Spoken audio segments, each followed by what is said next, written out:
Hi friends, welcome back to another episode of Generation Tech. My name is Alan. Grand Moff Wilhuff Tarkin was one of the driving forces behind the construction of the Death Star.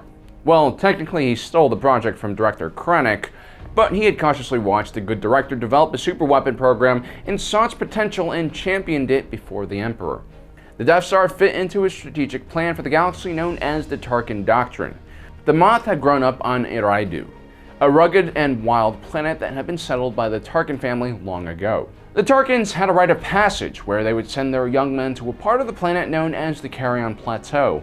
While there, they would have to live alone and learn how to fend off wild predators. The lesson we'll have learned on the Carrion Plateau about life was that one should never let their guard down and relentlessly attack their enemies until they were many feet buried beneath the ground. Tarkin took this attitude with him when he joined the Outland Region Security Forces, where he outsmarted and crushed bandit kings and pirate lords. It was in these early days that Tarkin began developing the central ideas of the Tarkin Doctrine. Tarkin realized that the galaxy was too large to be controlled by conventional means. No matter how rich the Empire was, they could never really build enough Star Destroyers and cruisers to patrol every sector. Tarkin believed that the entire galaxy could be subdued through fear.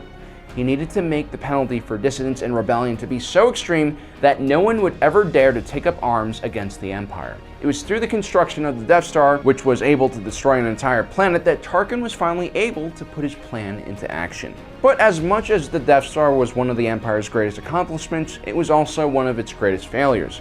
It was like Palpatine's version of opening a second front in Russia during World War II, or the Soviets invading Afghanistan in the 80s.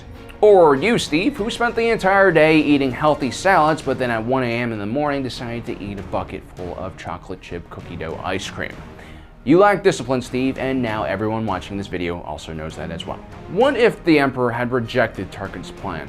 What if he had refused to build and utilize the Death Star? What would have happened to the galaxy then? Well, first, the weaponization of the Kyber crystal actually led to some amazing breakthroughs in the energy research field.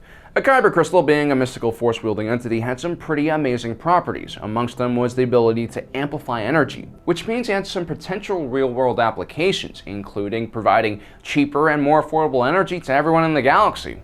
As a matter of fact, the organization that Director Krennic created to research Kyber crystals was disguised as a civilian energy research project. That's how he was able to trick a reputable scientist like Galen Erso to join. Prior to this, only the Jedi really used Kyber crystals, or even had access to them. And they jealously guarded the crystal's secrets, perhaps because they knew of its destructive powers. So ironically, without the development of the Death Star, a lot of important technologies would have never been created that would have led to a better galaxy. The most ambitious part of the Death Star program wasn't necessarily the weapon itself, but the massive size of the construct that held it. The first Death Star was easily the size of a small moon, and getting enough resources to build it was a serious problem. First, the Emperor wanted to keep the station's construction a secret, and that's especially hard to do when the thing you're trying to hide costs a substantial percentage of the GDP of the entire Empire. The Death Star needed trillions of tons of durasteel and other very rare metals like dunium. Dunium was used to shield reactors and create the Death Star's giant focusing dish. In order to get a large amount of these rare metals, the Empire oftentimes nationalized these resources, like the Price Mining Company on Lothal. The Empire even removed the legacy status that was protecting Samovar from any mining expeditions. Legacy status on a planet was similar to national parks, wildlife preserves, and World Heritage sites we have here on Earth. So what the Empire did is equivalent to us here on Earth finding crude oil in a wild panda bear reserve, and then deciding to kill all the pandas and eat them, but then realizing that the pandas don't taste all that good because their diets consist of basically wood, and then drill for crude oil anyway while standing on top of the decomposing panda bear bodies. It's messed up. On top of that, the Empire needed to mobilize a large enough labor force in order to build the actual thing. The original superstructure and ring was first built by the Geonosian hive mind workers, who were kind of perfect for the job. Once they were wiped out by the Empire, they needed to find a substitute for them. Although frowned upon by some Imperials, the Empire decided to start using slave labor forces. Kashyyyk, the Wookiee homeworld, became one large slave compound. Not only were the Wookiees extremely strong and smart, they were also relatively easy to control, especially if you put explosive laced collars around the necks of their loved ones. Many prison plants were also used as labor sources for these giant construction projects. So despite its secrecy, the Death Star project tied up a huge amount of resources.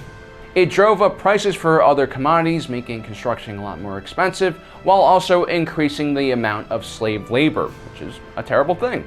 These both negatively affected the economy. Slave labor, while free, usually provides subpar work compared to free workers. Also, for every slave you create, you also eliminate another potential consumer and contributing member of the economy.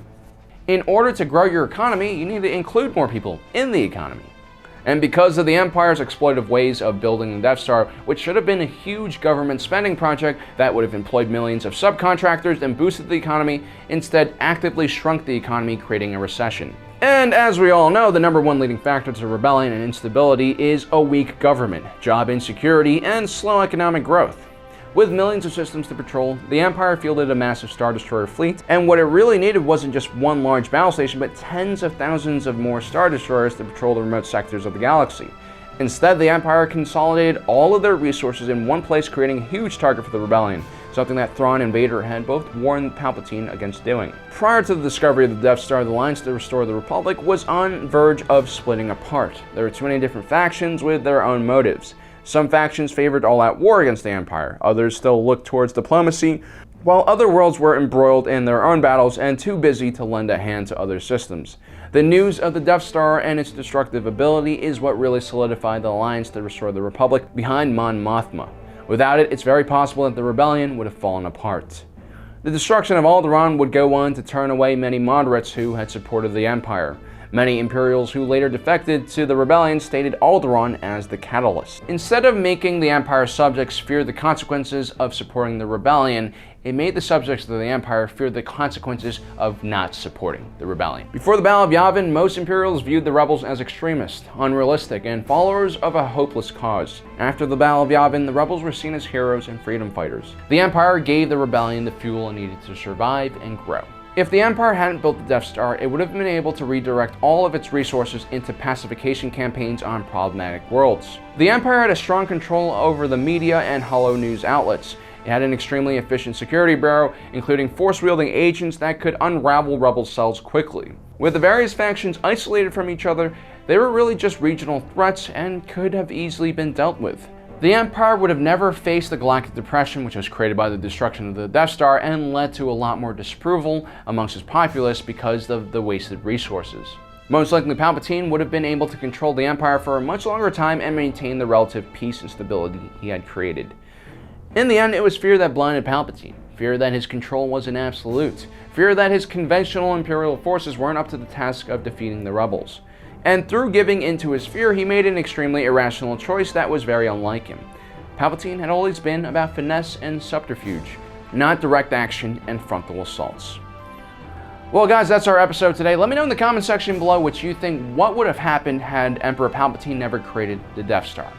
As usual, don't forget to subscribe, like us on Facebook. Also, don't forget to hit that notification button so you don't miss out on the rest of our awesome content. As usual, thanks for joining us today. If you're watching this, you are Generation Tech.